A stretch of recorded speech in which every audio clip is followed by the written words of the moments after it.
源自清領時期的南島巡禮是府城重要活動，人群勞動甲信仰需求歷史中景。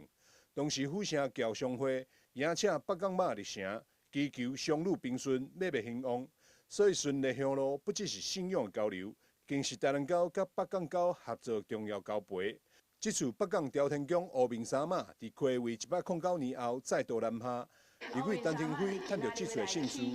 特別推出祈福打詐預售，希望向媽祖祈願，讓市民以及所有信眾攏會當遠離詐騙。109年咱的烏面紗馬還閣再一次來到咱台南的雲景。在這個雲景當中，咱一定要有一寡歡迎，而且會當順着咱即馬全國攏在討論的一個議題，就是打詐的議題。所以菲菲姐姐打詐也有巧思，我們要歡迎咱的烏面紗馬來到咱的台南，嘛是愛有巧思吼。所以呢，我們得用到這個打詐預售，菲菲媽祖的打詐預售 Q 版的哦 ，Q 版的，而且呢，不是只有這個預售，這個預售你可以打開放香火、放香火，但是呢，你裡面還有一張最特別的、最特別的，大家看哦，菲菲籤，這裡面有6個提醒，6個提醒。第一個提醒就是愛會記你165防詐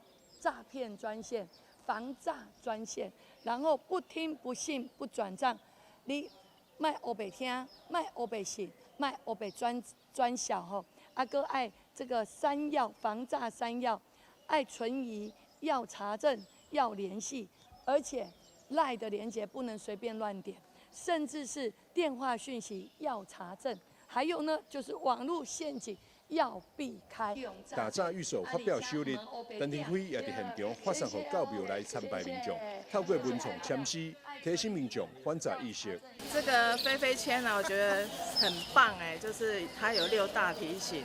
然後讓我們大家都記住，就是可以反詐16，可以打165。啊，我覺得這個還蠻棒的。很多網絡上面有很多那個拐騙的，也是。反正很多啦，要叫人轉賬的啊，你點進去就會說，那對方我們就要付錢啊，這樣子。你覺得有這個香包來做提醒，有沒有什麼幫助？這樣有，應該是可能會解決性會比較高。陳廷輝強調，守護市民財產安全是政府的責任。你這次特別設計打詐預售，作為迎接北港媽南村的專屬文創小物，